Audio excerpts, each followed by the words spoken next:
When is it a good time to sell calls and when is it a good time to sell puts? This is what we're going to be covering in today's video. So stay tuned.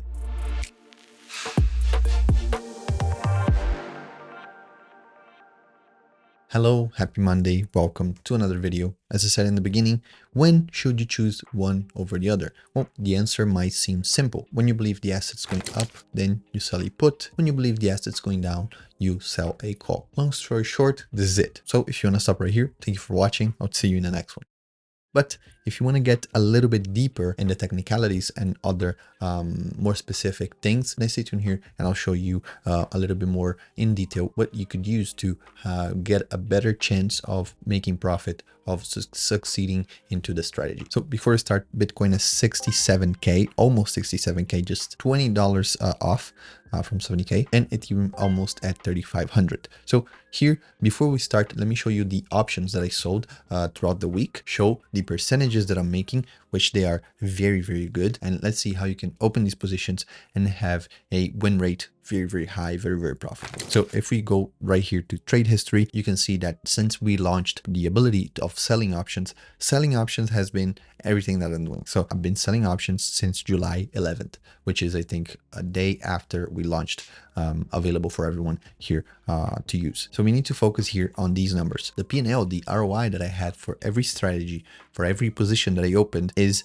this one right here on the P&L tab, the percentage. So on the first one that I did 0.84%, then I did 0.5, then I did 1%, so 0.96, almost 1%. I did 0.65, 0.90, 0.98 again, 0.61, and then 1.8% and 0.2%. All of these but one were 0 DTE options that I sold. The one that was not a 0 DTE was actually 2 days. So 2 days to expiration was the 1.8. So if you divide that by 2, a 0.91% per day if you split that between 2 days, which was how long it took for the trade. So you can see very, very high numbers, because if you project this APR or APY to 1 month, it gets almost to 30% a month. Amazing. This is huge, ridiculous returns that we're talking about here. So you can see how profitable this is. And I haven't lost once since we started trading here, selling options, which cannot be said if we go to the portfolio tab,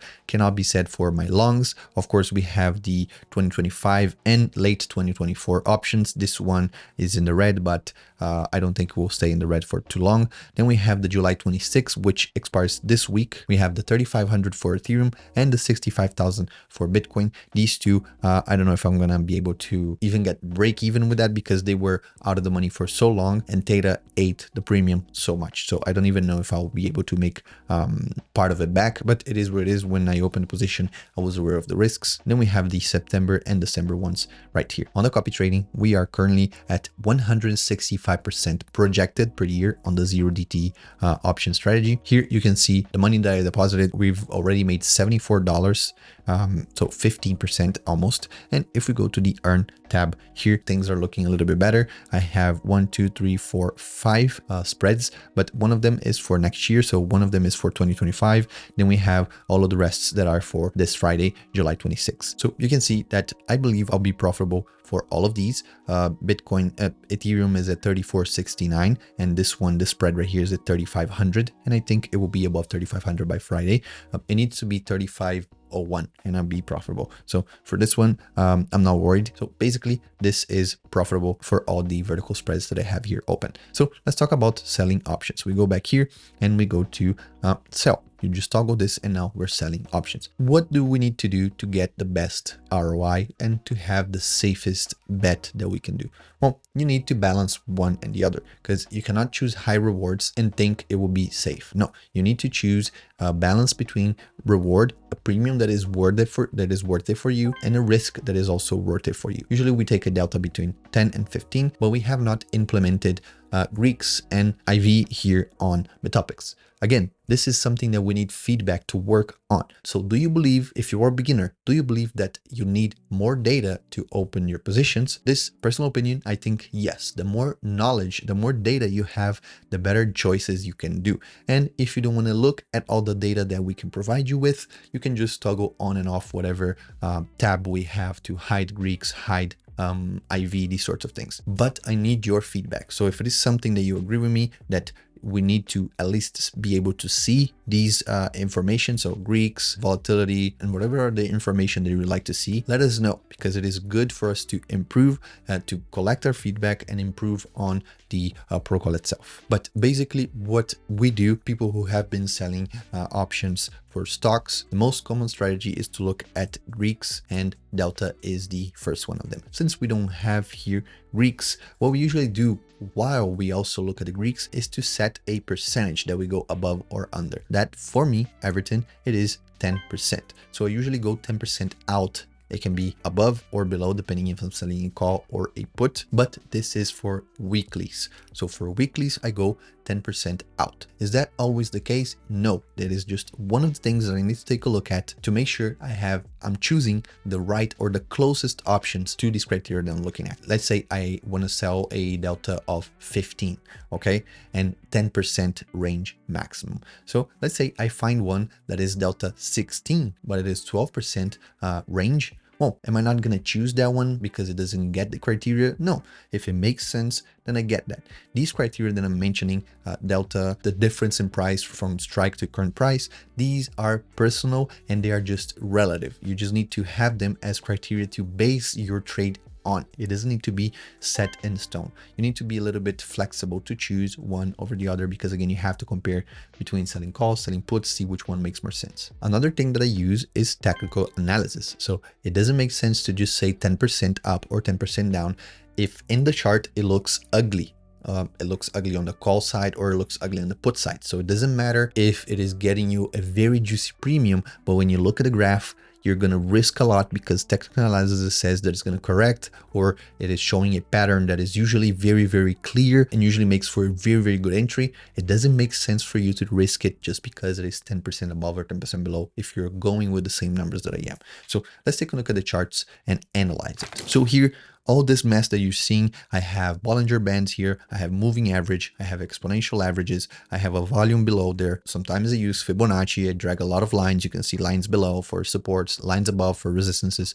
But whatever technical analysis you use, it doesn't need to be mine. You don't need to copy me. You just need to choose something that works for you. For me, Bollinger Bands, they work very, very great. Fibonacci also, but I'm not really, really good at Fibonacci. So then try to trace Fibonacci by myself. I usually look at another, analyze what other people are saying using Fibonacci, and then I take my own conclusions out of that. But for Bollinger Bands, usually it tends to respect the funnel. So when it funnels down, you can see, for example, right here, you can see that the top and the bottom, they close together, they get kind of like a bottleneck. And when that happens, it usually breaks out to one side or the other. See, again, we can see that right here, a very tight bottleneck, and then it breaks down again, or it breaks up. You don't really know when you're zoomed in like this, if it's going to go up or down. You need to zoom out a little bit. You need to understand market conditions. Technical analysis alone, it won't cut it, but I do a combination of everything, and so should you. Technical analysis is not perfect and is not always correct. You need to use that with macroeconomics, understanding the market, getting the news. So it is very, very complicated. It's not something that you can understand from just a YouTube video. But the juice, what I'm trying to say is use something that it is common, that is well documented, so you can search a lot about it, watch a lot of YouTube videos about it, like Bollinger Bands, for example, moving averages, for example, and take your conclusions accordingly. So let's say right now, the Bollinger Bands, they don't look bearish at all. They look very, very bullish because again, Bitcoin touched the top part of the band. It respected it, and now it touched the middle part of the Bollinger Band, which has a moving average imbued into it. So this blue line in the middle is another moving average. Then we have the 90 EMA here. We have the 100 EMA here. So the 20 moving average, if I'm not mistaken, held a lot. You can see by this candles right here, but also the 9 moving average also held very, very well, which means it is a little bit bullish here. What we can do is we can trace down. So 10% down. If you don't want to trace 10%, you can go on a daily chart. It is what I usually do. Go on the daily chart and look at the bottom of the Bollinger and see where the bottom of the Bollinger is. So for the daily chart, the bottom of the Bollinger is all the way at $53,000. We don't need to sell $53,000 because we're going from the top of the Bollinger all the way to the bottom. If it was right here, if it was a 59, it could make sense to sell a 53 at the bottom because it will be right in the middle. We don't know if it was going to test it out and go down or test it out and go up like it did right here. So here we can either go below the 100 EMA if you're feeling a little bit risky, or you can go below the 90 EMA if you want to take a little bit safer. So we have the 63,000 here and the 60,000 and a half here. So these are the numbers. Let's go with these numbers just for you to be safer. So with the numbers that we got from our chart, which are the 63K for the 90 EMA, and then a little bit lower, we have the 61K. Let's go for the 63 first because it is a little bit closer. The premium are going to be a little bit higher. Let's go $63,000. We already see that here in the charts, in the graph. It is right below this correction, which is usually very good. If you were trading, you would place a stop loss right here. If you're doing a little technical analysis, a fast one, this point is good. And here we go for a 0.1. The sizing doesn't matter. The size, it is up to you on how much capital you have. So the required margin, it is $721. This is how much you need to lock up for this position, and you make $42.47. So let's run the math and see how much yield that is for a 5-day operation. So it is actually a 5.8% in 5 days. So more than 1% daily. This is amazing. But what if you think this is too risky? Well, 63,000 is too risky. Well, let's go for the 61,000. Actually, 61,000 might even be very, very low. I don't think we're going to be seeing 61K at all in the short term. Maybe never again. We hope so. But let's go for 62,000. Let's meet halfway between the 61 that we saw on the EMA and the 63,000, which is this one that we just quoted. So we go right here and we go to the 62. And we go 0.1 as well, and we see what is the number, and we see that we require a little bit less capital, $703.64, but we make less premium, so 29.13. So we run the math again, and now we're looking at 4.14%. So we went down $1,000 on the strike, so we're safer. The further it is from the current price, which right now is at 67,000, the less risky it is for us. But again, the premium will go down again. This is what I said before, between maintaining a balance on getting better yields, but also getting safer options, safer strategies. So this one is 4.14. If we divide that by 5, we're making 0.82% per day. Let's project this 4.14 that we're making in a single operation. Let's project that for a whole year. Let's say we're able to make it profitable for the whole year, no losses. Let's see, making 4% per week, how much we are going to be making in a whole year. So before we talk about the projection, let's run the numbers together. So $1,000 and we put it for 4.14 per week. We do that for a whole year. We don't add any more money, and we compound it weekly, meaning like in this example, today is a Sunday. We hold the position until a Friday. We collect the premium and the collateral. We add the premium to the current collateral, and that is our new capital to play with. It is $1,000. You make 20. Now you have 1,020 for the next operation, for the next strategy. Get it? It's pretty much this. So if we're able to do that in 1 year, we would have made $8,243.54. That is a 700% ROI in 1 year. Amazing. Of course, these numbers are projections, and you shouldn't be looking for these numbers because they are unbelievable. They are unbelievable. You're not going to be making that 100% sure. You need to be a mastermind to be able to do profitable trade after trade, month after month, week after week. But we have seen that at least 1% daily we're able to achieve.